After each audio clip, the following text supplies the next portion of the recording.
The MMA media members are crying about Khamzat Chimaev versus Nate Diaz, and I need to make a video addressing that situation because, in my opinion, they have no right to be crying or feel sympathy on behalf of Nate Diaz, and I'm going to explain that in today's video. So I've seen people like Dan Hardy and even Ariel Helwani talking about how evil the UFC is for even trying to make this matchup between Khamzat Chimaev and Nate Diaz. The fight gets made, and Dan Hardy is basically saying stuff along the lines of, now I know he was kind of joking and saying this a little bit half-heartedly, but he started to get a little bit heated over the fact that this matchup has even been made, and said that this is actually terrible how the UFC treat their employees and treat the fighters that are on their roster and stuff like that. And I see Ariel Helwani saying the same thing on his show as well. This is how little respect they have for Nate Diaz, putting him in there against Khamzat Chimaev. But don't sleep on Nate Diaz. However, this is absolutely disrespectful to a legend of the sport. Why couldn't they have given him an easier matchup?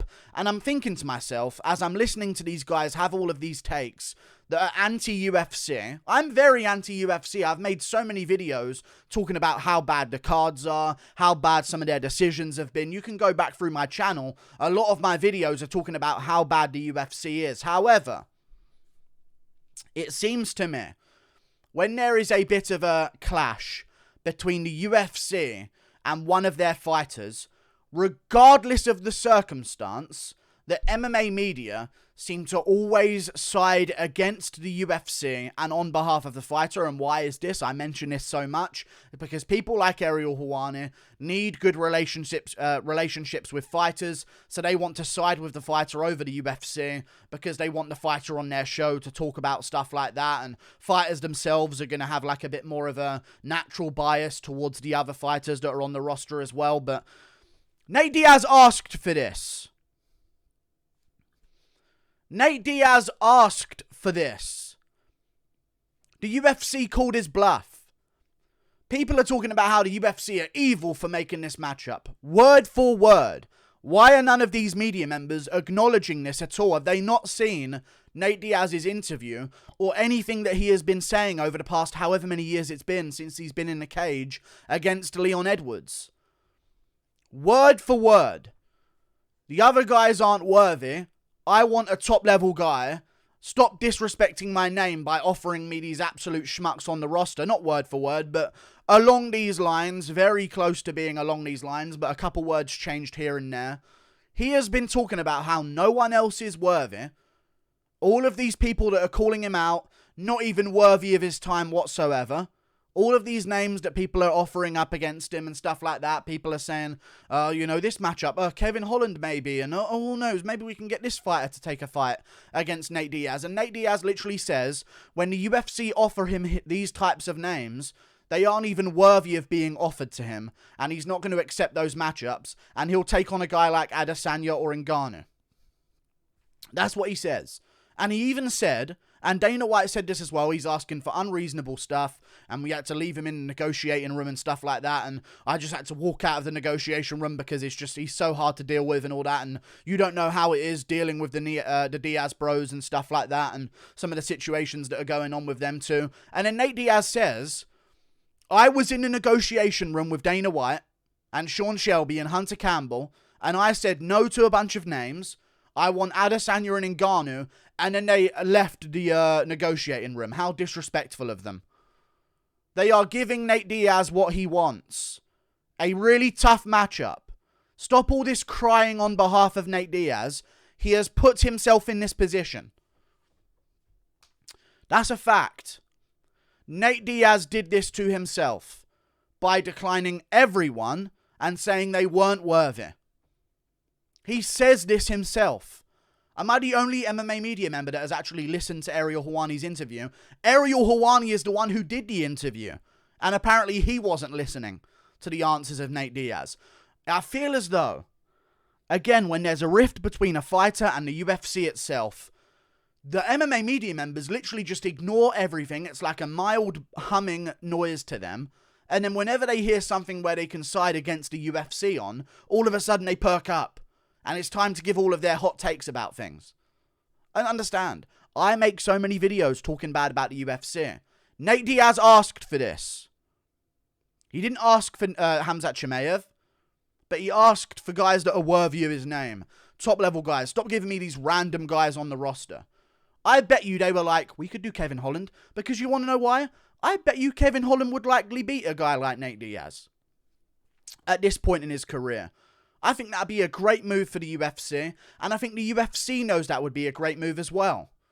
And even Chandler was talking about, listen, I've tried to get that Diaz fight done, but it just didn't seem to want to happen. And stuff like that, because apparently Chandler's not worthy. So they've given him a guy that if he wins, he can get a title shot from beating. And Nate Diaz has accepted that fight. And now we've got guys like Dan Hardy saying, terrible matchmaking they've done. There is no other matchmaking to be done. Nate Diaz is turning them all down. They're not worthy of fighting him.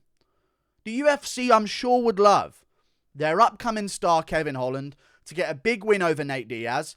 And for Nate Diaz, a win over Kevin Holland, it doesn't really do anything to the company too much. Kevin Holland's not really a top-level guy in any division, really. So if Nate Diaz wins over Kevin Holland in his last fight in the UFC, he has no real negotiation power whatsoever, because the UFC can just say, well, Kevin Holland wasn't really good anyway. So, good win from Nate. But if Kevin Holland wins, it's like, we got this new massive star, Kevin Holland. Time to give him a top 10 ranked opponent and stuff like that. But I feel like the UFC's in a worse position by putting Nate Diaz against Khamzat Chimaev. Does it somewhat guarantee that he's going to somewhat lose? Yeah, Diaz has a good chance to win, but this is more of a reliable beatdown upon Nate Diaz by putting him in there against a guy like Khamzat Chimaev. However, in the offside, if Diaz does beat Chimaev, it's terrible for the UFC. Awful for the UFC. You know they're going to be watching that Diaz versus Chimaev fight and praying, please, Chimaev, just go out there, do what we need you to do, destroy this guy, build your name value, and then we can give you a big title shot against the winner of Usman Edwards too. Please, Chimaev, anything possible. And I'm just seeing these guys like Dan Hardy, and you know what it is? It's just bitterness. A lot of the MMA media are former UFC fighters that have bitterness towards the UFC itself. For whatever reason, I'm not even going to get into those reasons. Maybe they're legitimate. MMA media members that usually were a part of the scene, like Ariel Helwani, that got kicked out of the MMA media scene by the UFC, and that's a legitimate reason to be angry, but still, it's so see-through when they give these takes, terrible from the UFC to do this. How dare they do this to Nate Diaz?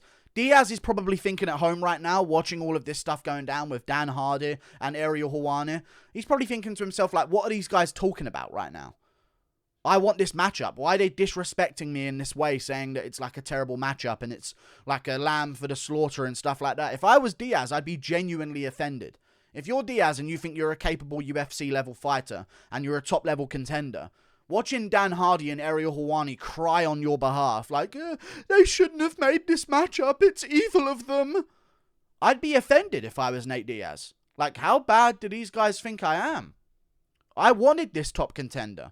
I wanted a top contender. People had no problem with this when it was Leon Edwards. Leon Edwards was a surging contender on a massive win streak. Nate Diaz was not ranked in any division. They gave him the Leon Edwards fight. There was no, this is absolutely terrible from the UFC to even do this. Absolutely disgraceful matchmaking. It's just because they know that Diaz is likely to get embarrassed and destroyed on the last fight of his contract. But listen, if Diaz was open to taking on these guys who aren't worthy of even speaking his name, like the other guys I'm sure the UFC tried to offer him, or other matchups that they tried to get done, then it wouldn't be this situation. But Diaz has put himself in this spot. Not worthy. These other guys aren't worthy. They're offering me all these guys that aren't even worthy to say my name. I want Adesanya or Ngannou or someone like that. He wants a big name. A top-level fighter, of course. He even said that they were offering him Chimaev as well, and he said, no, I'm not going to fight Chimaev and just get to give him a title shot for the UFC and stuff like that. But now he's been sort of left with this option because there's no other options right now in the welterweight division. I don't understand why people are so rallying to defend Nate Diaz. He's put himself in this spot. This is entirely him.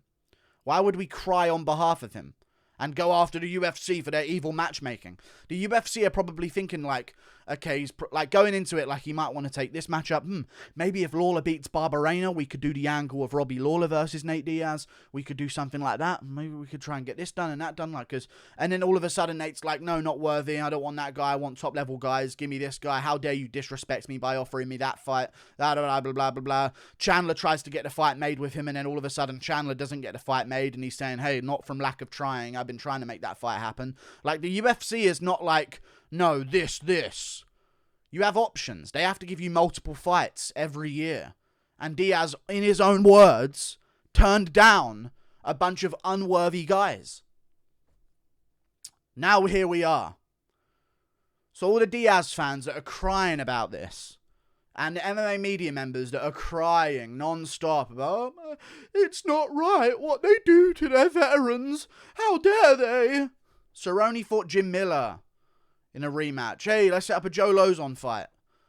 They can be nice if you want to play nice with them. When you're sitting there saying no one else is worthy, and then you're just shocked when they give you the only available guy at welterweight who's at a very high ranking spot that you would consider somewhat worthy of fighting, don't be shocked. MMA media members, don't have a meltdown about it. This is how it goes. They're not going to sit around forever like trying to appease Nate Diaz with, is this guy worthy? Oh, we've got this other guy. Is he worthy enough? And all that. No, they're just going to say, okay, you want to play this game? Here's Khamzat Chimaev. Deal with that in your last fight. Nate Diaz put himself in this situation to put himself against the odds. And in my opinion as well, I would not be surprised. I would not be surprised if Diaz pulls out of this fight last minute and ruins the card for the UFC. Just going to say this right now because you know there's going to be some bitterness between Nate Diaz and the UFC. And I feel as though, honestly, I would not be surprised. And I'm really actually very surprised that they made this a main event. I guess we can talk about that as well. I feel as though they made this fight a main event because they want to maybe like tank the whole card. I don't know if you guys have noticed the 279 card, but it's extremely weak. It's got one other main card fight, and I believe it's Romanov versus Jailton Almeida, maybe Johnny Walker versus Jon Cutelaba. It's a very weak card in general. I don't know if they might add Chandler versus Poirier to it, but if I was them, I'd have some kind of backup for that card, because I can definitely see Nate Diaz pulling out of it last minute and ruining the card for the UFC and making that a massive problem for them because his contract's going to run out in a little bit of time anyway. I could also see Nate Diaz playing a bit of a game in the fight and tapping to something that he doesn't need to tap to, or just like not even doing anything and claiming like they did me wrong and I messed it up because I stuck it to the man of the UFC, and people like Ariel Helwani supporting the cause and saying how brave Nate Diaz is to stand up to the establishment and all this nonsense.